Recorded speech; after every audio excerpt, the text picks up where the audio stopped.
second. The map is Coda. Another two-player map. Let's see if Stats can bring it back here. He needs to win 2 in a row to advance to the next round, the round of 8. But Dream looks really confident, really happy, and he's playing so well today. He's playing out of his mind.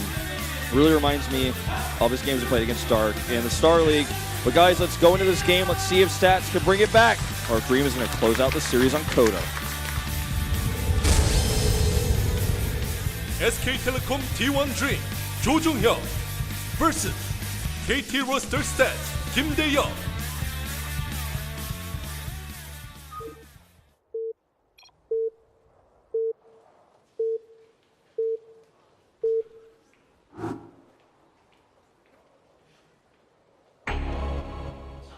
Down here in the bottom right, in the red, our return player, he is Dream.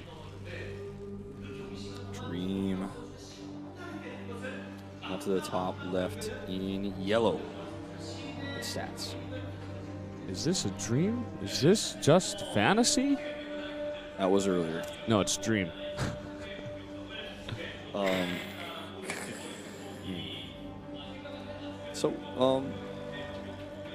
Stats just having some experimental play today. We don't really see him play like this in this matchup. I mean, he will do this every now and then. Everyone will do this every now and then, right? Like SOS comes to mind immediately. Sure. Against Zerg. Who was doing that? Who was the first person to do this type of play? Like to experiment? Like it definitely wasn't innovation. I mean, well, oh, well said. I mean, like this type of like rush to storm after like a fake or I feel like Younghwa, Incredible Miracle, is the first to do the one Colossus no range into storm consistently and perfected, which was then became the norm for that matchup in like 2012, 2013-ish era. One Colossus into storm. Yeah. Whoa. It was a thing. It was that way you didn't know if you needed to make Vikings or not, and then the storm comes out. This is before the pull the boys was a real popular strategy as well. So it was a unique time in StarCraft history, and it was in Wings of Liberty. So I feel like Stats is really trying to bring this style back, but he's having trouble versus Dream's splitting, his control, he's multitasking. And when you go for this type of storm play, it's kind of all or nothing in some ways. Like if the storms don't hit, or if you don't have enough energy, the investment that you make can actually give you no returns, whereas a Colossus is always going to fire, no matter what. If you have a Colossus and it's in range of a unit, it's going to shoot. You don't control that, it happens. I'm glad you mentioned the storms and the efficiency of it, because I have to say the Stats, he hasn't shown me the best High Templar play yet. I mean, it's pretty mediocre, to be honest. Like, I don't really understand why he's trying to play into something he seems weak at. I feel like a lot of it has come down to wrong time, wrong place as well. Like, if you don't have High Templar in position to get good storms, you're not going to get good storms because Dream is avoiding you. He's pre-splitting. He knows what he's up against. Dream clearly is a master of fighting against High Templar. His splits have been insanely impressive. And so I feel like I don't even want to fault Stats here. I just feel like it's just not working out. Like, it's time to not do that build in Game 4 IMO. I wouldn't do it either. It just hasn't been working. You got to switch it up. This is a best of 5 for a reason. You show a range. And this is actually, you know, what I was saying about Stats. One of his strengths is his ability to show a range, but he hasn't shown it that much today. Anyway, we've only seen 2 real games out of him. The proxy game, like you said, kind of doesn't count. And it was a good hold, though. It was a good hold, but it's not indicative of what sort of path he wants to take to the mid to late game. Another factory build from Dream. He's already got a reactor. So, I think we'll see that again. Just the Hellion play. It worked out in Game 1, worked out in Game 3. So far it has like 100% working out rate, Wolf. Yeah, unlike me, man. Yeah. I'm going to be going to the gym after I move. You can come all the way up to Shinchon every time. I might do that. You want to work out. Could happen. First, you need to buy a car. Public trans is good here. I'm good. Yeah, you're right. Reaper control is like pretty on point. Yeah. He's always threatening with it. We're gonna see Hellions again. Exactly. If it ain't broke, don't fix it. I think that's what they say. Yeah. Especially about the KeSPA Cup trophy. I wonder what they're going to do about that. I have no idea. It might be a simpler fix than we're making it out to be. I just really haven't seen it. Could just yet. like glue it on. I don't know. What if someone like picks up the cup by both handles and the handles fall off after you glue it? It's just like, oh. They sent it back to the trophy store. I know you guys are very concerned about the trophy. We're getting the information here right now.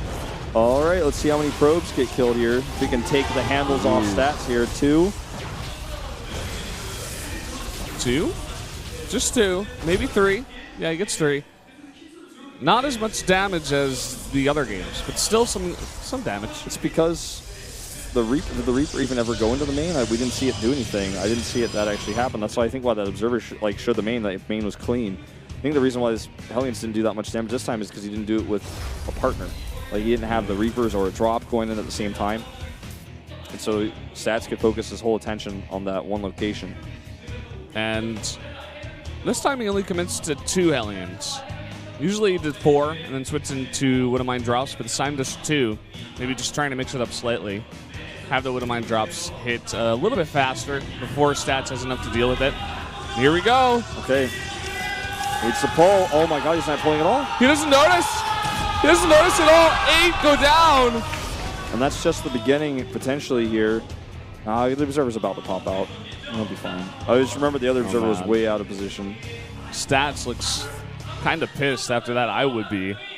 Well, I have just straight up left games after this before because it's just too much damage. Yeah, me too. I've done that too. I mean, Stats Rage quit. Stats definitely is like a better player than I am, like by like possibly like 10,000 fold. But what is all the SCV? What's going on with this? Oh, to repair the medevac. I was like, nothing is about to go into that base. The bunker, I don't even actually understand. Scared of Blink, I guess? Probably, yeah. But I mean, he doesn't even have Blink. Yeah, he didn't. He didn't upgrade it.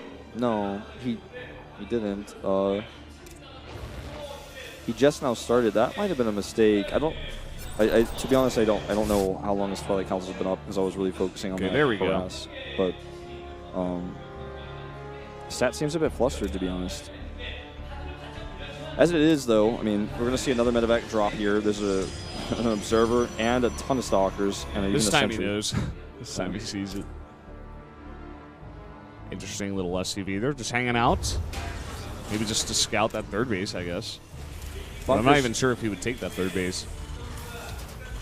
I don't think so. I think it might have been there just to repair should the medevac take some damage. Big supply block here for Dream. That's kind of nasty. sucks. Yeah. 4 supply depots coming down. Fix that problem. Observer here gets a nice scout on the exact third base timing when that's coming up. I'm worried for Stats here. This is a lot of pressure coming across the map. Several medevacs, decent marauder count. Like he's got 5 or I think he's got 5 or 6 now. Oh, actually, just 4. Still, a decent amount of firepower with that, but not as much as I thought. May just be looking to put on some Maru pressure, you know? Go in there, snipe out some Colossi before they get too big in number. And even before range is done, if he goes now.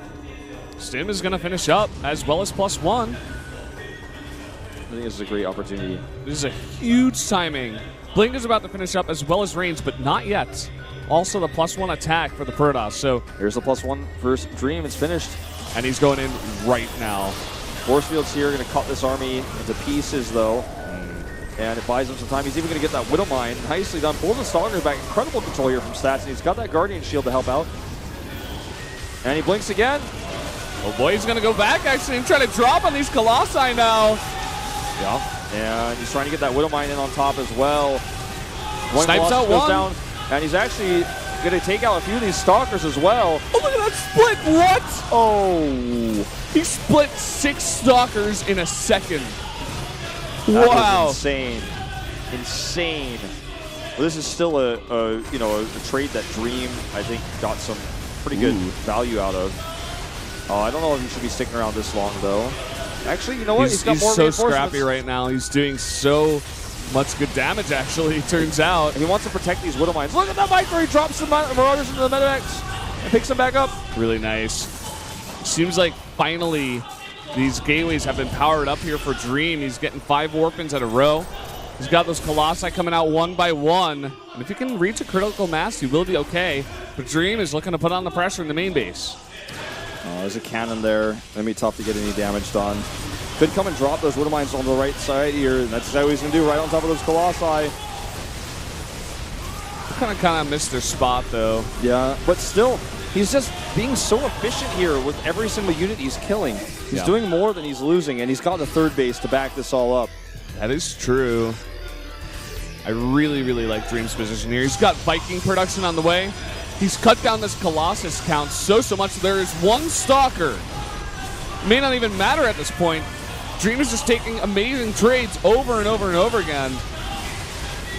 And with the Vikings out and that 1 Stalker, finally some more Stalkers are being warped in here.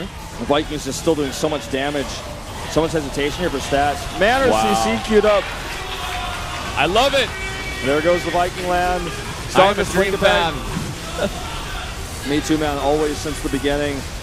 Since the MVP days. And that's going to be it. That's going to be game. Dream's going to do this. And Valdez, I don't know. This is starting to look like every player in this tournament is insanely good. Oh, yeah, and man. anything can happen.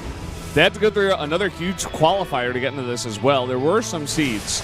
But, yeah, I mean, some of these guys that get through, pretty huge. As well as the ones that got seeds because they're doing well in other places. Stats just staying in a little while longer. Going to give it his all, but that's going to be all she wrote. That it is. Too much damage here. Third base to back it up. Building Manor CCs outside the base. And that's it, guys. I mean, Dream wins this series. 3-1. GG. Dream will move on to the round of 8. What is happening? And let me tell you something else. He's going up against Life. We're going to have that Life Dream rematch. I believe, right? Because Life was the third to get out and Dream was number 4. So round of 8, Life versus Dream. That's going to be sick. You guys are going to be casting that tomorrow. Yeah. Boy, I'm like so excited right now for next round of Pro League with all these players coming up. Everyone's getting better. Everyone is getting better so much right now. Literally.